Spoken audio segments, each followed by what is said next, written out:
नमस्कार, मैं हूं दीपाली राणा। आप देख रहे हैं कमोडिटी राउंडअप और कमोडिटी मार्केट के एक्शन पर तो नजर रहेंगे ही, ट्रेड्स भी आपके लिए लेकर आएंगे। लेकिन पहले अपडेट, क्योंकि आज एमसीएक्स पर ट्रेडिंग को लेकर दिक्कतें सामने आई और करीब 4.5 घंटे के लंबे इंतजार के बाद एमसीएक्स पर ट्रेडिंग शुरू हो गई है। एक्सचेंजेस के बीच टेक्निकल दिक्कतों का हवाला दे रहा है, लेकिन बड़ा सवाल यह है कि इस तरह की परेशानी 4 महीने में दूसरी बार देखने को मिली है। इसी पर बातचीत करेंगे, ट्रेडिंग स्ट्रैटेजीज भी लेंगे। कोवर्जी ग्रुप के डायरेक्टर रवि देओरा हमारे साथ मौजूद हैं। रवि, इनफैक्ट सबसे पहले तो काफी परेशानी हुई होगी क्लाइंट्स को, ट्रेडर्स को।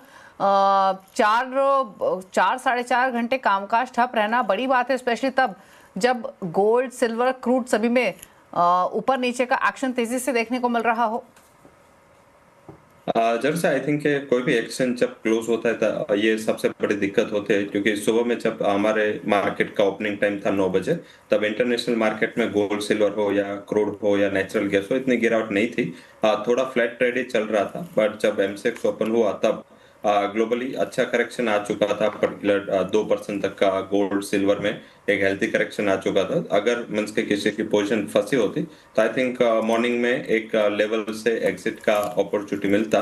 बट जब ओपन हुआ उसके बाद जो मींस के गैप डाउन हुआ, इससे थोड़ा मार्केट में भी परेशानी हुई। हालांकि टेक्निकल दिक्कत का हवाला है, बट फिर भी काफी टाइम ऐसा होता है कि जब मींस के एक्सपायरी के नजदीक के टाइम होते हैं एंड ऑप्शन की पोजीशन होती है या फ्यूचर में पोजीशन होती है, तो क्लाइंट्स में या ट्रेडर्स में एक एंजाइटी है वो बनी रहती है।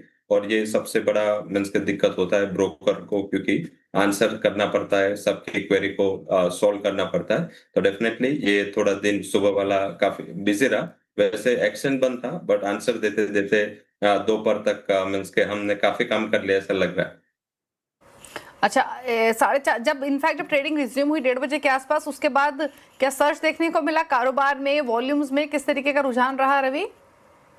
जब मॉर्निंग में बंद था तो डेफिनेटली जो सारा प्रेशर है वो मार्केट चालू होते हुए आया, और इस हिसाब से ओपनिंग के टिक पे ज्यादा वोलेटिलिटी थे। हालांकि एक पॉजिटिव है, प्री ओपन सेटलमेंट किया, प्री ओपन का ट्रेड चला, इस हिसाब से इतना ज्यादा प्रॉब्लम नहीं हुआ। अदरवाइज डायरेक्टली अगर रिज्यूम होता तो डेफिनेटली मींस के काफी बड़ी वोलेटिलिटी आती, क्योंकि मार्केट में स्टार्ट होने के बाद ही इतना वॉल्यूम रिज्यूम हुआ था।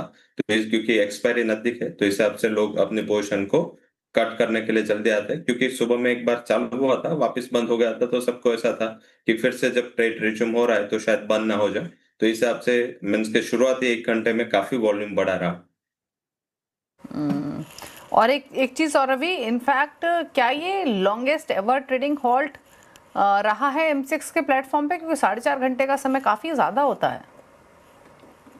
लास्ट टाइम हुआ तभी भी बहुत लंबा होल्ड था। मींस के तभी भी मींस वो ओके। डिजास्टर साइट है उसके ऊपर इतना जल्दी वो शिफ्ट नहीं हो पा रहा था। तो इस हिसाब से डेफिनेटली ये लॉन्गेस्ट होल्ड था।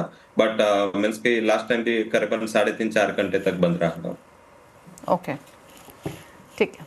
चलिए फटाफट से एक ब्रेक के लिए रुक जाते हैं। ब्रेक के उस पर रवि की ट्रेडिंग स्ट्रैटेजीज को भी समझेंगे, जानेंगे कौन से ट्रेड्स उन्होंने आइडेंटिफाई किए हैं। फिर वापस आते हैं।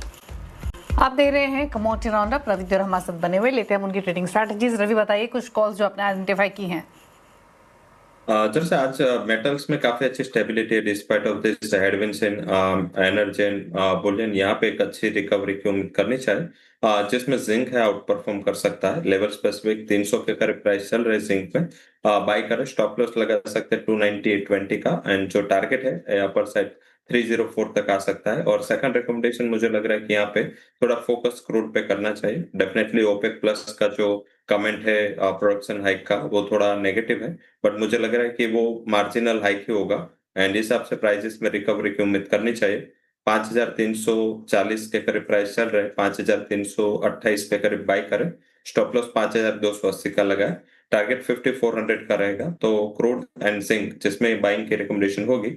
वहीं एग्री फ्रंट से 2 रिकमेंडेशन। पहला रिकमेंडेशन होगा धनिया पे, जो अभी अनसीजनल रेन है, इस हिसाब से पूरे गुजरात एंड सोइंग एरिया जहाँ पे वहां पे थोड़ा जो डैमेज है उसकी न्यूज आ रही है, और ज्यादा सोइंग की जो न्यूज थी उससे मुझे लग रहा है प्राइसेस में अच्छा करेक्शन आ चुका है। तो दोनों ये सेम न्यूज पे कैस्टर एंड धनिया दोनों में बाइंग का रिकमेंडेशन होगा। कैस्टर 6,700 पे बाई करें November future. Stop loss 6,670 and target 6,800 का होगा।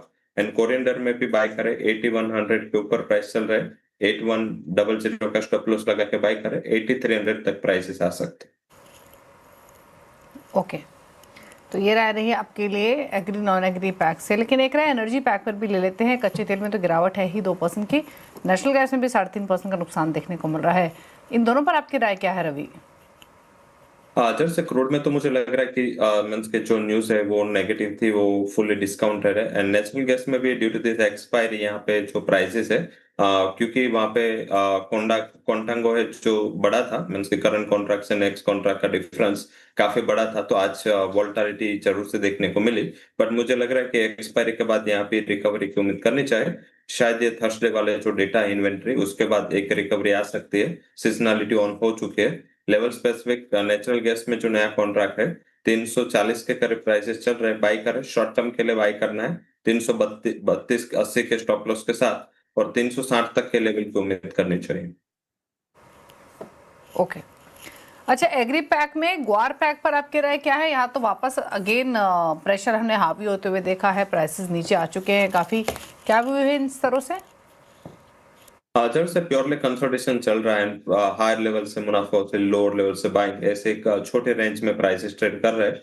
गुआर गम है वो 8700 से 9200, गुआर सीड है वो 4750 से 4900, तो यही रेंज में मुझे लग रहा है कि प्राइसेस रह सकते हैं। हालांकि जिस हिसाब से अभी बारिश है, ये बारिश कोई भी क्रॉप के लिए ठीक नहीं है, क्योंकि यहाँ पे जो क्रॉप या तो फार्म से निकल गई या फार्म है, दोनों को नुकसान है। और 4-5 दिन का ये प्रोलॉन्ग सेशन है, तो हिसाब से मुझे लग रहा है कि थोड़ा यहाँ पे लोअर लेवल से बाइंग आ सकती है, बार्गेन बाइंग। गुआर गम मुझे लग रहा है कि यहाँ पे 8980 से 9000 के बिटवीन बाय करना उचित रहेगा। 8900 का स्टॉप लॉस लगा है। एंड 9200 तक के टारगेट आपको 2 से 3 ट्रेडिंग सेशन में यहाँ पे आते दिख सकते हैं। ओके, तो ये राय रही आपके लिए ग्वार पैक पर। ग्वार गम 9040 पर ट्रेड कर रहा है और ग्वार सीड में 4862 के आसपास के लेवल्स देखने को मिल रहे हैं। आज के कारोबार में रिकवरी हम देख रहे हैं टर्मरिक में, धनिया में, जहां पर 1.5% ऊपर भाव आकर कारोबार कर रहे हैं। टर्मरिक लगातार गिरने के बाद आज वापस 3.5% के स्पर्ट के साथ कर रहा है trade. Castor cotton seed oil के यहाँ पे हल्की बढ़त के साथ ट्रेडिंग होते हुए दिखाई दे रही है। चलिए रुकने इसी के साथ एक ब्रेक के लिए। रवि शुक्रिया आने के लिए शो में और सभी ट्रेड्स रिकमेंड करने के लिए। इसी के साथ एक ब्रेक के उस पर आवाज समाचार। नमस्कार।